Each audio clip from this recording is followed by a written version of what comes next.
Legend of Total War here, and today I just moved 10,000 miles and grew an American accent so I could argue with myself. For those of you who are all aboard the Warhammer 3 hype train at the moment, you probably noticed that a certain foul-mouthed, short-tempered Australian made a very good video yesterday proclaiming that the Chaos Dwarfs, the Dwarfs of the Darklands, will be coming as the pre-order early adopter bonus for Total War Warhammer 3. Now, that is speculation, it is not confirmed, as a few people on my channel tried to convince me of, but the idea is certainly grounded in reality.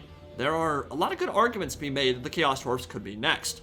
There are likely 2 DLCs left in Warhammer 2's lifecycle. The Beastmen in their Lord Pack, coming maybe in April or May, and then this pre-order race pack launching maybe a month or 2 before the release of Total War Warhammer 3.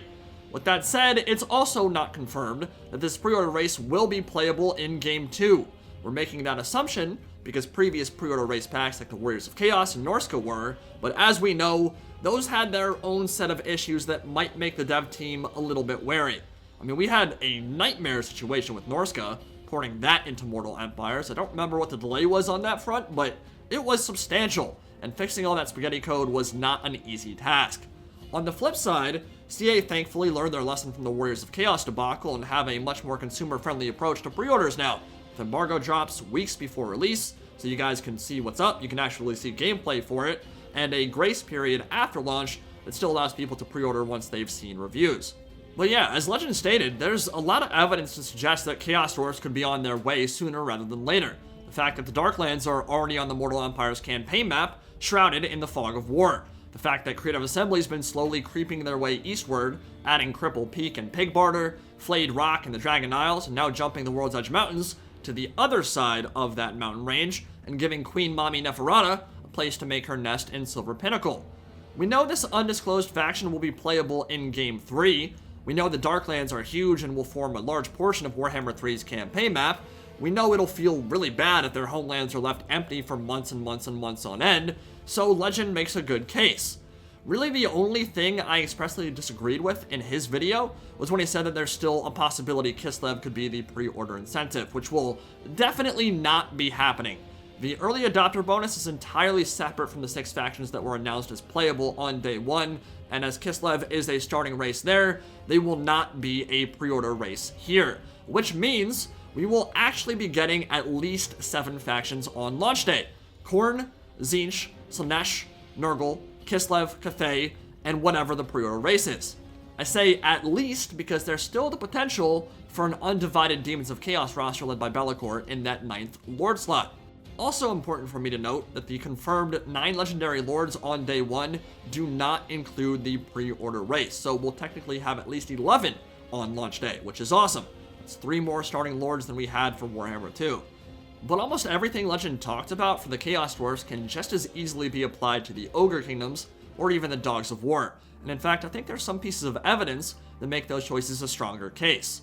This may be kind of blasphemous, heretical, and downright sacrilegious, but I think Dogs of War are pretty low on the totem pole in terms of content I personally want to see right now. It's not that I don't want them to be in the game. I love them. I think they're fascinating. I just think they offer less than the Dwarfs or the Ogres do. And there's already an incredible mod on the Steam Workshop by Kataf called the Southern Realms, which has been out for like 4 years now. It has incredible amounts of content, and in many ways would be indistinguishable from CA's own work.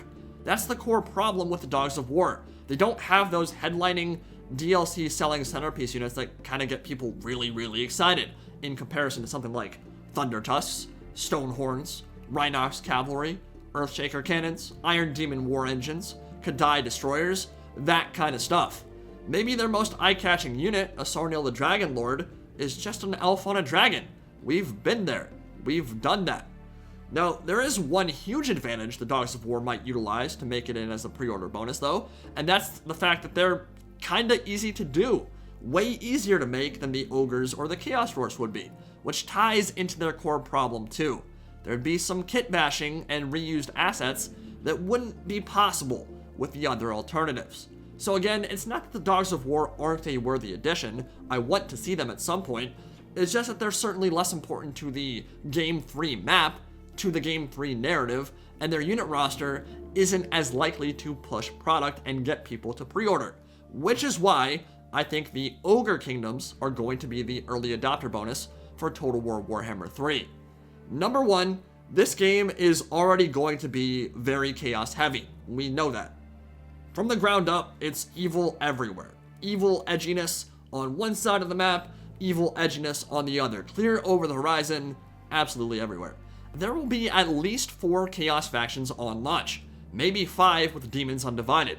Add Chaos Dwarfs on top of that on day 1, and there just isn't much balance between Order and Chaos. Yes, it's true, the Chaos Dwarfs don't worship the same deities.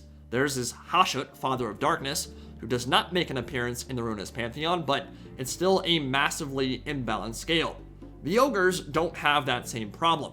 They are a neutral faction, a faction of destruction, rather than pure evil or malevolence, kind of like the Greenskins in that aspect, just a lot hungrier and a lot bigger. If the Ogres are available on day 1, then we have 2 Order factions, 4 Chaos factions, and 1 neutral faction, which in a game focused on the threat of chaos, seems like a solid balance overall to me. It gives players a lot of choice, if they're not a fan of Forge Metal and Demon constructs. But another huge factor to consider here is the Game 3 map. Cathay will have a whole bunch of nothing on their western border if Ogres aren't there. I mean, seriously, the entirety of the Mountains of Morn and Ancient Giant Lands being filled in by Greenskins as stand-ins for the Hobgoblin Khanate, and maybe a few Eshin layers, is hardly going to cut it. A lot of emphasis is going to be put on Cathay for this campaign, good or bad. I don't see Creative Assembly launching this race and then giving them very little to do in their own corner of the map, only being attacked from one side, up north. Sure, the Great Bastion of Cathay will be under threat from the north, and we may very well get special unique sieges for defending that area of the map. That's something I'm super looking forward to, by the way. Fighting over the Great Wall of China against demons is going to be incredibly cool, but the demons will be more focused on Kislev and the Old World rather than Cathay. Kislev's main threat and rival will be Chaos. Cathay needs a main rival, and in the lore, that is the Ogre Kingdoms. Not to mention the fact that the Mountains of Morn will be smack dab in the middle of the map, sandwiched between the Darklands on one side and Cathay on the other. Is it really a better idea to leave the middle of the map empty and useless, as opposed to the edges of the map? Because if the Darklands aren't inhabited by Chaos Dwarfs on launch day, that will dramatically affect maybe Kislev, and to a much lesser extent the Demons of Chaos. If the Mountains of Morn aren't inhabited by the Ogre Kingdoms, well then that will dramatically affect the Chaos Dwarfs, Cathay, and the Demons of Chaos. The Ogres share many more borders with the other playable races by nature of being in a centralized location. So basically, it's easier to keep the Darklands blacked out on the left and edge of the map, rather than keep the middle of the map empty, where even more races will be adversely affected. Another point to consider is that hybrid Horde factions can show up anywhere, anytime. They don't need the map to be expanded to include their home provinces at all. So when it comes to adding them in Game 2, it doesn't matter if the Mountains of Morn are in or not. This is a race of mercenaries. They roam the world, frequently selling their services to the highest bidder. They aren't hardcore tethered to any particular region, in the way that the Dawi Zar are tethered to Zarnagrund, the Black Fortress, and Uzkalak, and the Darklands. Certainly, the Mountains of Morn will be their stomping grounds whenever those regions are added to the campaign map, but when you're looking to add a new race to Warhammer 2, you have a lot more flexibility with Hordes, because you can put them anywhere, at any time. And I get it, people don't like Hordes, okay, fair enough, I think we're all in agreement on that front, but I'm expecting a substantial rework for them before Warhammer 3 even launches. Maybe when the Beastmen get their Lord pack. And they are a nomadic people, the Ogres are, not exactly known for their wondrous architecture or love of home and hearth. They believe that to sit idly in one place attracts the gaze and ire of the Great Maw, their deity, so they should be a migrating Horde faction with permanent encampments in the Mountains of Morn. A bit like Norska in that respect, but starting with both permanent and mobile settlements once their homelands are added. Now, one thing that has me very curious is the description that this is a race pack, not a campaign pack. Race packs are kind of marked by the Scarlet Letter at this point, because they are almost invariably seen as disappointments in comparison to their brothers in the full-fledged campaign packs like we got with the Tomb Kings or Vampire Coast. They tend to not get as much support or care put into them as base game races, and they certainly don't get as much content overall in terms of DLC. They always have fewer legendary lords, like Malagor and Kazrak for the Beastmen, and Throg and Wolfric for Norska, who are still crying about the fact the Tomb Kings got 4, and the minor faction, the Vampire Coast, that never even had a legit army book, got 4. The issue there is that the Ogres or the Chaos Dwarfs, because this is a race pack, might only launch with 2 Lords and not have their full roster, which would certainly be very disappointing. Now, that's not a death sentence in Game 3. I am fairly certain CA are aware of the problems they face with Norska and the Beastmen, and will actively look to address any shortcomings these pre-order races might have. I don't think we'll ever again have another Beastmen situation, where a race has to suffer for like 4 years in the dumpster and just not get any love whatsoever. But I think you guys need to be prepared for the possibility that because this is a race pack and not a campaign pack, we won't be getting everything when they're first announced. They will likely get one more DLC on top of that to flesh them out completely. Now, if you're not a fan of that, I get it. I don't have a problem with you not liking that. It makes perfect sense.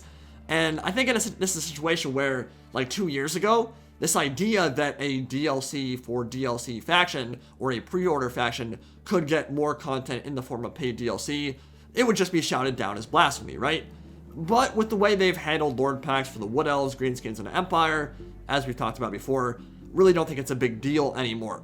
Unfortunately, it does mean we probably will not see Rhinox Cavalry or some of the Forge World stuff until that DLC hits, sometime well after the release of Warhammer 3. So we'll get the base core faction of the Ogres or Chaos Dwarfs, and then some of the really cool stuff, like Rhinox Cavalry, will probably come in the DLC after. So, with a race pack and not a campaign pack, that means either 2 or 3 Lords, not 4. Greasus Goldtooth, the shockingly obese, the over-tyrant of the Ogres race, is going to be your faction leader, tied for the hardest-hitting Lord in all of Warhammer Fantasy. And the Lord I'm personally most excited to see is Scrag the Slaughterer, Prophet of the Great Maw, a Slaughter Master with a cauldron that, as he racks up kills, grants his elite Gorgers insane buffs map-wide. And of course, he'll also be a spellcaster with unique Ogre magics to boot. Golg Maneater, the Soldier of Fortune, would be in that 3rd Lord slot. Probably just going to call him Golg from now on, just because it's easier to say and it won't get me demonetized. But he's arguably the most famous of the Ogre Kingdoms lords. I mean, he's been in a lot of Warhammer Fantasy novels. That's because he's a mercenary. And in that 4th slot, if and when that ever comes, I think Gark Ironskin on his mechanical Rhinox and draped in plate mail would be an awesome addition as well. And I would probably prefer him over Bragg the Gutsman, though there's certainly something to be said for a Grim Reaper hooker who scoops intestines out of other ogres with a throwing chain scythe like it's his job. But yeah, the Ogre Kingdoms are going to be the biggest, heaviest, and most bruising race in the entire setting. A faction that relies heavily on my personal favorite unit archetype, Monstrous Cavalry. They're going to rely on overwhelming charges and durability, but they only have middling speed, low numbers, low model count, and likely a susceptibility to factions with great gunpowder play, great armor-piercing damage, and bonus first large. When you're losing a single Rhinox, Mournfang, or Maneater model to a Cannonball, each of those losses is felt much more acutely, when their mainline units cost almost as much as a Giant. Hyper expensive, super low in number, but incredibly deadly on a per model basis is what you should come to expect. Really unique race. Cannot wait to see them on the battlefields of Total War Warhammer 3.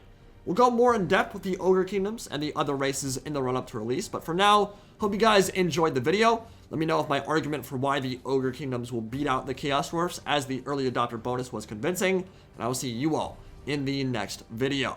Indie Pride, signing out for now. Have a good one, guys.